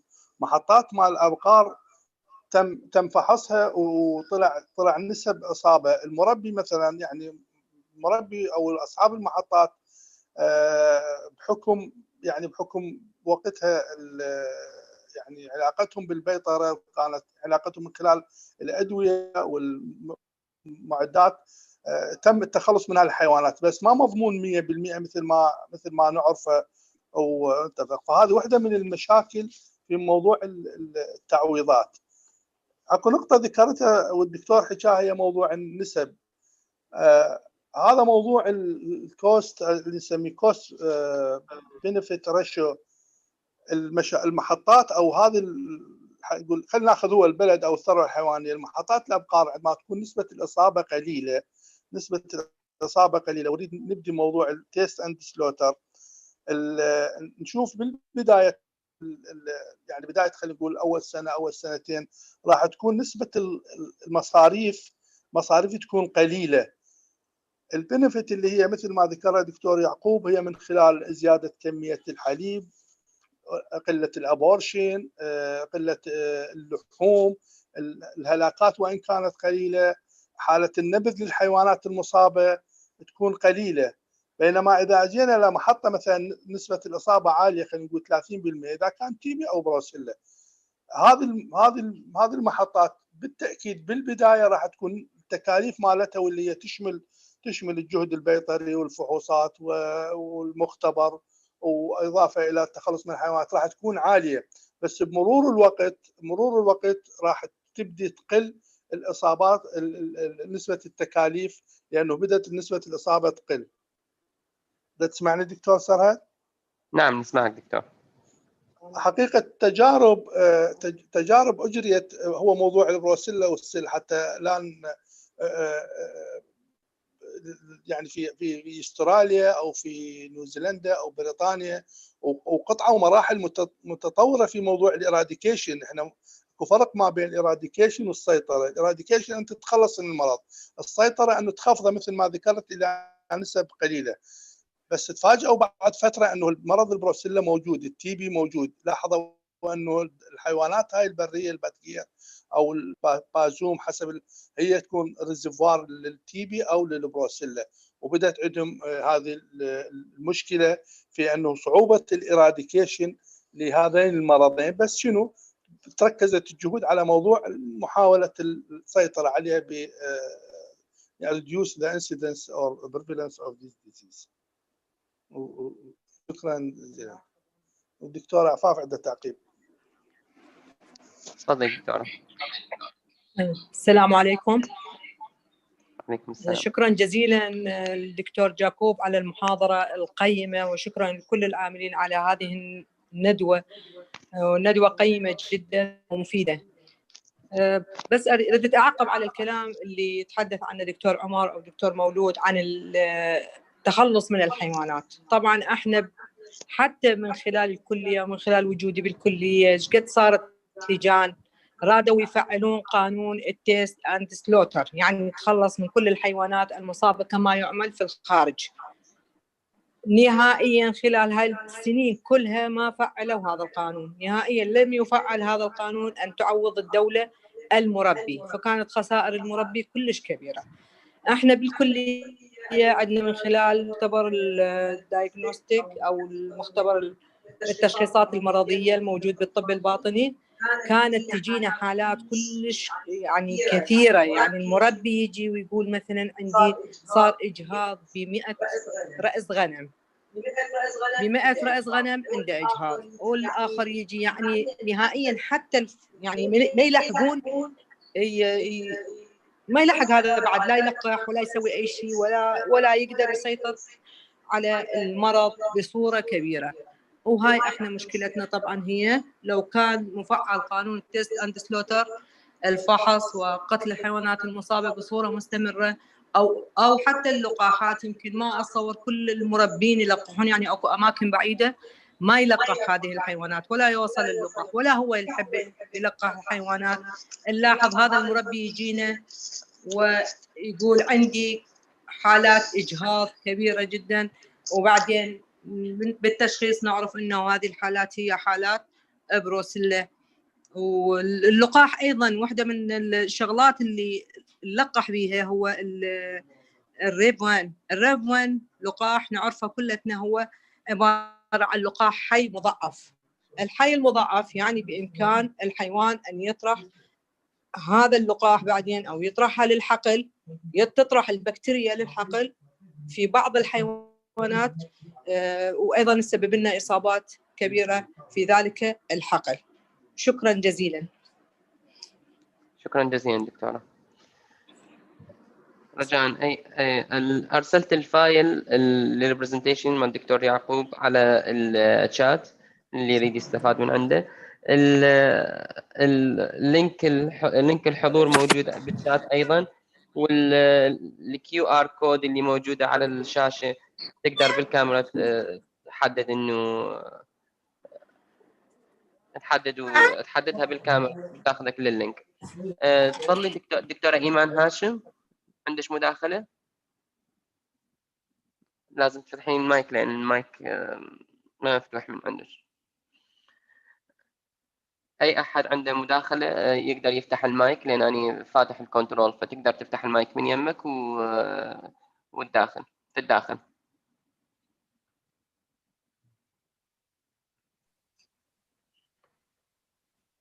اهلا دكتوره سفانه. شفاء، دكتوره شفاء. اي عفوا، السلام عليكم. عليكم السلام، تفضلي دكتوره. دكتوره شفاء من اربيل. اهلا وسهلا بك. اهلا بيك. بس ممكن فد سؤال واحد، يعني تكلمتوا على حفظ اللقاح بدرجه 10 مئويه، شلون يتم حفظها بهاي الطريقه حتى نكمل لقاح مثلا 2000 راس 4000 راس؟ اعتقد هو السؤال من اختصاص دكتور مولود، لكن انا حجاوب عليه لحد ما دكتور مولود يكون يقدر يفتح المايك. اعتقد بالايس باك العادي من يستخدمون يعني الثلج اللي تكون في اللينة وبها ثلج ويحافظون عليه يعني لازم بالتبريد، لازم مبرد على طول الوقت. يعني اذا محفوظ بالمستشفى او بالمستوصف البيطري لازم يكون بالثلاجه، ويما يروحون للحقل لازم يكون بداخل هذا شو يسمونه البوكس اللي هو هذا اللينه ايس بوكس. ايس بوكس. انا اقصد يعني هي شلون نبقى محافظين على رقم 10 مئويه؟ هي هاي المشكله. يعني نوبات مثلا اني انقل نيوكاسل او غير امراض ما تبقى يعني محافظه على درجه 10، تبقى مثلا توصل 4 5. فقصدي هو يقول افضل شيء للقاح يكون بدرجه 10 يعني خلال المحاضره. اعتقد صحيح كلامك. اعتقد قصده مو اكثر من 10، يعني 10 اكثر شيء ممكن يوصل. تفضل دكتور مولود. العفو. هو شنو اللي قصده؟ اللي قصده شعر ان هذه مفروض اكو فد مؤشر انه يعني من يصعد الحراره اكثر يتغير لون هاي العلامه الموجوده، هاي العلامه، بحيث يعني يصير عندنا تصور انه هذا اللقاح تعرض الى ظروف غير طبيعيه. وهذه كانت الشاحنات اللي تستورد، يعني الدائره من تستورد لقاحات، حتى وزاره الصحه يخلون مثل الشريط موجود، فيما اذا صار عطل تغيرت الدرجه. تغيرت الدرجه بحيث يعني يخلون يعني ما يستلمون هذا اللقاح، بالذات اللقاح التنويتد. هو هذا القصد، والا ماكو غير الظروف، يعني ظروف اللي هو توفير البوكس. هو انا اقصد ظروف يعني وقت التلقيح دكتور، اقصد وقت التلقيح. يعني انا بدي اسوي انجكشن. نعم. يعني هاي شو حبقى محافظه عليه 10 مئويه؟ يعني هي هاي مقصدي. ولهذا انا راح يعني ولهذا معظم توجيهات دائره البيطره بان يخلون اللقاحات يستبعدون الا للضروره القصوى، يستبعدون لقاحات بالاشهر الحاره بالصيف. هذه عندهم مش توجيهات، لانه احيانا من نسحب اللقاح من القنينه اثناء ما نحقن الحيوان، ودرجه الحراره ممكن انه يتلف. فمعظم البرامج يخلوها يعني او توجيهات دائره البيطره انه بالاوقات اللي تكون درجه الحراره معتدله مع الكول بوكس والاجراءات الاخرى اللي تتخذ. ولو جونا احنا يعني بالسابع والثامن، وهذا يعني شيء كلش حاره. واني دكتور يعني صارت عندي تجربه 6000 راس لقحناهم، بس نعم. كان خلال شهر السادس. يعني مشكله بالحر يعني، لانه احتاج قال حتى يصعدهم حمل بشهر التاسع والعاشر وهذه الاشهر الجايه، فاحتاجنا نلقح 4000 راس بالحر. فانا اقول يعني مثلا ما استفاد، لان صراحه ما عندنا فحص مال اليزا ومكلفه، يعني مختبرات الخارجيه مكلفه. اي نعم. الفحص الواحد دكتور ب 10000 يعني، اذا هو مال شنو؟ مال مرض بروسيلا. بروس. اي هو هذا يعني فحوص، يعني هو بالذات الفحوصات لكل اللقاحات، يعني اللي هو حكاها دكتور يعقوب في موضوع انه نتاكد. فهذه يعني البروتوكول مالت الOIE والانتاج اللقاحات هو انه من حتى في كل حيوان، حتى احنا اطباء بيطريين يعني الان نتحدث بروسيلا وبقيه كلها احنا كل الامراض الفيروسيه. فاتذكر مثلا بالدواجن يتذكرون اي نعم الحيوانات من تلقح يعني ياخذون بعد فتره سيرم ويكون الانتي بودي حتى يتاكدون فعاليته. وبهذه يعني هذا البرنامج استخدم بالثمانينات عندما انتشر مرض الطاعون البقري، وهذا مرض يعني بوقتها قضى على نسبه كبيره من الثروه الحيوانيه. كانت الدوائر او الفرق تسمى باللجان او الفرق البيطريه، يعني يطلعون عشوائيا. حتى بوقتها لدهوك كان بعد الفرق وصلنا لدهوك نروح للقريه الفلانيه ما نحدد ابو المستوصف، ناخذ عينات من الحيوانات مالته وسيرم ونحفظها مبرده ويتم فحصها في مختبر القسم السيطره النوعيه. بوقتها اللقاحات كانت الدكتوره اسراء، ووقتها اسراء السلطان اذكرهم لانه يعني كانوا يقضون ايام وليالي في فحص آلاف النماذج حتى نتاكد انه اللقاح او الطبيب البيطري استخدم اللقاح بشكل جيد. بهذه الاجراءات يعني تم، هذه واحده من الاجراءات اللي تم بها السيطره على مرض الطاعون البقري بفتره قياسيه، يعني هاي واحده من الاجراءات. فعملنا حقيقه اذا ما يستند على اسس عمليه، اسس دقيقه صارمه، تكون نتائجها غير جيده. فهذه سلسله مثل ما ذكرت. موضوع اللقاح يجب ان يوصل يكون امين، وموضوع السيفتي والستيريليتي والبوتنسي، وبنفس الوقت اعطائه ومتابعته. فهي سلسله تستوجب الترابط والتعاون ما بين كل الجهات، ابتداء من المنتج اللقاح وخزنه واستخدامه بالنسبه للطبيب البيطري. شكرا جزيلا دكتور. شكرا جزيلا.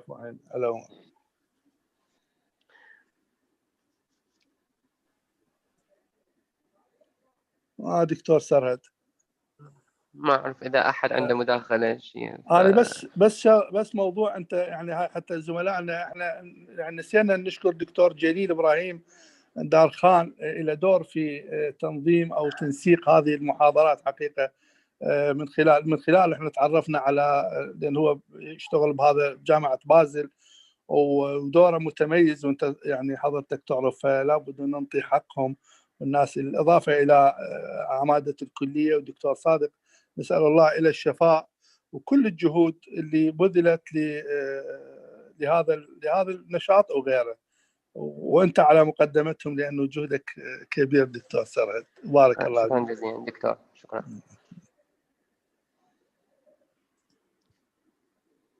اعتقد ماكو بعد اسئله، بس اذا اكو احد عنده تعليق بعد احنا باقيين 5 دقائق، اذا ننتظر اذا احد عنده تعليق.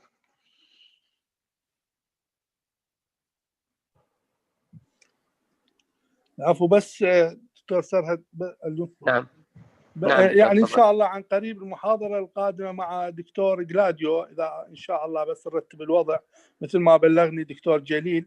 هذا راح يتحدث لنا الان حتى يعني ايضا في موضوع الصحه الواحده، لانه هي هذه محاضراتنا سلسله في مجال الون هيلث، بس هو متخصص بالسموم وراح يتحدث لنا على موضوع الانفايرمنت، يعني فهذا موضوع ايضا يعني مهم في موضوع يعني تعرف البيئه والنبات والتلوث، تاثيره على الحيوان وبنفس الوقت تاثيره على الانسان.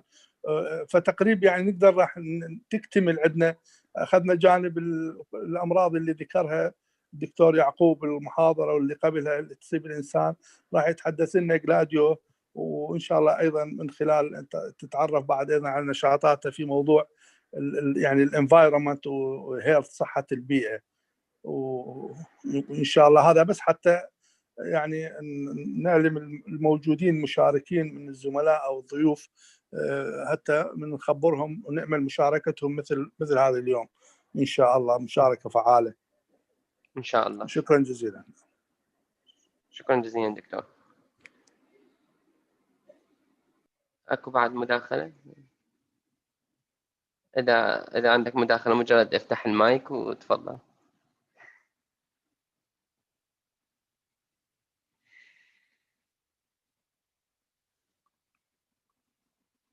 أعتقد ماكو بعد مداخلات. أحب أشكر الجميع على الحضور، وشكرا على المشاركة الفاعلة بالنقاش وبطرح الأسئلة، وشكرا جزيلا للجميع. وراح ننهي المحاضرة حاليا. شكرا جزيلا للجميع. شكرا جزيلا دكتور. دكتور حيدر، دكتور ديدار كان موجود.